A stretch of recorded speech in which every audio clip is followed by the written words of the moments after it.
ఈరోజు ఏదో పాత నిబంధన గురించి చెప్తున్నారు, ఏదో వాక్యం వింటున్నాం అని కాదు ప్రియులారా. ఈ గుంపులో మనం ఉన్నామా? ఈ రోజు పునరుత్థాన దినానికి మనం ఏమైనా ఇంపార్టెన్స్ ఇస్తున్నామా? ఉదయం లేచిన కాడి నుంచి అసలు బుర్రలో ఉందా 10 గంటలకు వెళ్ళాలి, 11 గంటలకు వెళ్ళాలి అనుకుంటాం. ఆ రోజు 11 గంటలకు కూడా ఇంకా ఏమైనా పని ఉంటే దాన్ని పక్కనెడేస్తాం. అవసరం అయితే ఆలయాన్ని పక్కన పెడతాం, కానీ మన పని మానం. అలా చేసిన గుంపులో ఒకవేళ మనం ఉన్నామేమో. ఈ వాక్యాన్ని బట్టి మనం నిర్ణయించుకుంటే వాక్యం బాగుంది, పాత నిబంధనలు బాగున్నాయి, విశ్రాంతి దినం భలేగుంది కాదు ప్రియులారా. ఈ గుంపులో మనం ఉన్నామా? ఆ రోజు మారలేదు, ఈ రోజు కూడా ఆయన ఆజ్ఞ మారలేదు. విశ్రాంతి దినం ఎంత కఠినమైందో అంతకంటే కఠినమైంది పునరుత్థాన దినము. ఆ పునరుత్థానం గురించి తెలియడానికే ఈ రోజు దేవుడు మన ముందు ఈ వాక్యాన్ని ఇచ్చిన. మందిరం వెనక మర్మం ఏంటంటే ఆలయం మానేస్తే ఏం జరుగుతుందో ఇవాళ తెలియాలి.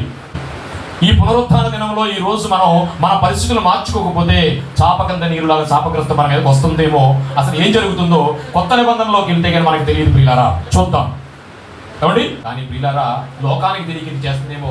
తెలిసిన నువ్వేమన్నా మారావా? తెలిసిన నువ్వేమన్నా దేవుడు పవిత్రపరిచిన ఈ హోలీ డేని జాలీ డే కింద మార్చుకుంటుంది లోకం. కానీ మనం ఆ 1-2 గంటలు ఆదివారం నాడు ఇంటికాడ నుంచి బైబిల్ దులిపి తీసుకొచ్చి ఆ 2 గంటలు హోలీగా ఉండి ఆ తర్వాత జాలీగా మారిపోతున్నావా? లోకం అనుకుంటుంది రేపు చచ్చిపోదుము కనుక తిందుము త్రాగుదమని చెప్పి ఎడ్లను వధించు, గొర్రెలను పోయిచు, మాంసం తినుచు, ద్రాక్షారసం తాగుచు అని లోకం అనుకుంటుంది. కానీ ఆ గుంపులో మనం కూడా ఉన్నామా? మరణం తర్వాత మరో బ్రతుక. ఈ జీవితం చాలా చిన్నదండి. అందుకని పౌలు గారు ఏమన్నారు తెలుసండి, ఓ తిట్టాడు ఆయన. నేనైతే తిట్టే అనుకుంటాను దాన్ని. కొరింథీయులకు రాసిన పత్రిక, కొరింథీయులకు రాసిన ఈ జీవిత కాలం మట్టుకే క్రీస్తునందు నిరీక్షించడమైన వారిని ఎడల మనుషులందరికంటే అది మామూలు తిట్టండి. అది దౌర్భాగ్యం అంటే కొడుకు ఊరుకుంటలేదు, మామూలు తిట్ట. ఒకవేళ మనం కూడా లోకంలాగే ఈ చిన్న జీవితం మట్టుకే యేసుప్రభు అనుకుంటే, ఈ చిన్న జీవితం మట్టుకే క్రైస్తవ జీవితం అనుకుంటే, ఈ చిన్న జీవితం మట్టుకే ఈ ఆదివారం అని అనుకుంటే మనం మృతులు అంటున్నాడండి. జీవించుచున్నావన్న పేరు ఉన్నది, మృతుడవే నీవు మృతుడవే. జీవించుచున్నావన్న పేరు ఉన్నది, మృతుడవే నీవు మృతుడవే. ఏ స్థితిలో నుండి పడిపోతివో నీవు జ్ఞాపకము తెచ్చుకొని మారు మనసు పొంది ఆ మొదటి క్రియలు చేయుమురన్నా, ఆ మొదటి క్రియలు చేయుమురన్నా. జీవించుచున్నావన్న పేరు ఉన్నది, మృతుడవే నీవు మృతుడవే, మృతుడవే నీవు మృతులవే. ఏ గదియో ఏ క్షణము ప్రభురాకడ తెలియదురా, దొంగవలే వచ్చెదరని అన్నాడు. ఏ గదియో ఏ క్షణము ప్రభురాకడ తెలియదురా, దొంగవలే వచ్చెదరని అన్నాడు.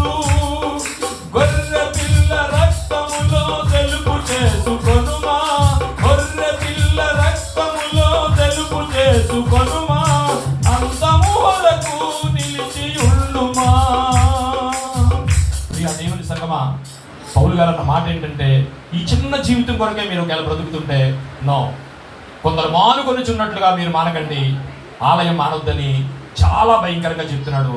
కానీ పాత నిబంధనలో ఎంత భయంకరంగా ఉంటే కొత్త నిబంధనలో ఉన్న పునరుద్ధాన దినానికి ఇంకెంత కఠినంగా ఉంటుందో తెలియడానికి మీకు ఒక వాక్యాన్ని పరిచయం చేసి నేను ముగిస్తాను. ఒక చిన్న విషయం చెప్తాను. పాత నిబంధనలో ఫిజికల్గా వ్యభిచారం చేస్తే ఏం చేసేవారండి? ఇప్పుడు చంపేసేవారు. మరి ఇప్పుడు దాని గురించి ఒక మాట అన్నాడు ఆయన. ఏమన్నా తెలుసునండి, పాత నిబంధనలో ఫిజికల్గా వ్యభిచారం చేస్తే రాళ్ళు ఇచ్చి కూడా చంపేస్తే, కొత్త నిబంధనకు వచ్చేటప్పటికి మోహపు చూపు చూస్తేనే పాపం అన్నాడు. వ్యభిచారం ఫిజికల్గా చేయక్కర్లేదట. స్త్రీ కానీ పురుషుడు కానీ ఒకళ్ళొకరు చూసుకోకర్లేదట. చూసి ఒక దురాలోచన నీలోకి వస్తే చాలు పాపం చేసినట్టట. ఇప్పుడు చెప్పండి, పాత నిబంధనకి కొత్త నిబంధనలకి విశ్రాంతి దినానికి పునరుద్ధాన దినానికి ఎంత మారిపోయి ఉంటుంది చట్టం. దేవునికి మహిమ కలుగును గాక. విశ్రాంతి దినం ఉన్న కాలంలో వ్యభిచారం చేసిన వాడిని రాళ్ళించి కూడా చంపేస్తే, వ్యభిచారం చేయకపోయినా అలా మోహపు చూపు చూసి మనసులోనే ఒక దురాలోచన ఒక స్త్రీ మీద కానీ, స్త్రీకి పురుషుడి మీద కానీ, పురుషుడు స్త్రీ మీద కానీ వస్తే అది పాపము అంటున్నాడు. ఇప్పుడు చెప్పండి, మీకు అర్థమై ఉంటుంది పాత నిబంధనలో విశ్రాంతి దినానికి ఎంత భయంకరంగా ఉందో మీరు విన్నారు. ఇప్పుడు కొత్త నిబంధనలో ఇప్పుడు నేను చెప్పిన వాక్యాన్ని దేవుడు మోహపు చూపు చూస్తేనే పాపం మొన్న ఈ ఇక్కడని విశ్రాంతి దినానికి అంత భయంకరంగా ఉంటే ఈ కొత్త నిబంధనలో ఉన్న పునరుద్ధాన దినానికి ఇంకెంత కఠినంగా ఉంటుంటది. ఆ కఠినమైన పరిస్థితి ఏంటో మీరు ఎప్పుడన్నా విన్నారా? అదే చెప్తున్నాడు, నాయన మీకు తెలియదు, ఆలయం మానేస్తున్నారు, కొందరు మానుకొనుచున్నట్లుగా సమాజముగా కూడుట మానక ఒకరినొకరు హెచ్చరించుచు ఆ దినము సమీపించిన కొలది. ఏ దినం అంటే చాలా దగ్గరలో ఉన్నాము, ఎడ్జ్లో ఉన్నాము, మన ఆయన రాకడ రాబోతుంది. ఆ దినము సమీపించిన కొలది, ఇదిగో పూర్వం బాప్తిసం తీసుకున్నప్పుడు ఉన్నదే అది కాదు, ఇంకా ఎక్కువగా, మరీ ఎక్కువగా, ఇంకా స్పీడ్గా ఉండాలి అంటే ఇప్పుడు మనం బాప్తిసం తీసుకున్న ఇప్పటికి ఎంత చల్లారిపోయామో చూడండి. పౌలు గారు మాట్లాడుతున్నారు. ఆ ఎబ్రీ పత్రిక తర్వాత మీరు చదవండి. ఆ ఎబ్రీ పత్రిక 10వ అధ్యాయాన్ని మీరు పూర్తిగా చదివితే అర్థమవుతుంది. ఇప్పుడు 1 నుంచి మొదలుకొని 18వ వచనం వరకు దేవుని యొక్క, క్రీస్తు యొక్క ఔనిత్యాన్ని తెలియజేసే పాండిత్యాన్ని పౌలు గారు దాని మీద పొందుపరిచారు. ఆ 19వ వచనం వచ్చేటప్పటికి ఆ 19వ వచనం నుంచి ఆయన మాట్లాడుతూ ఉంటాడు. 19వ వచనం చదువుకుని మనం ముగించుకుని స్నాక్స్ తీసుకుని మళ్ళీ కాసేపు రెస్ట్ తీసుకుని చెప్పుకుందాం. ఇంకొక అరగంటలో నేను ముగిస్తాను.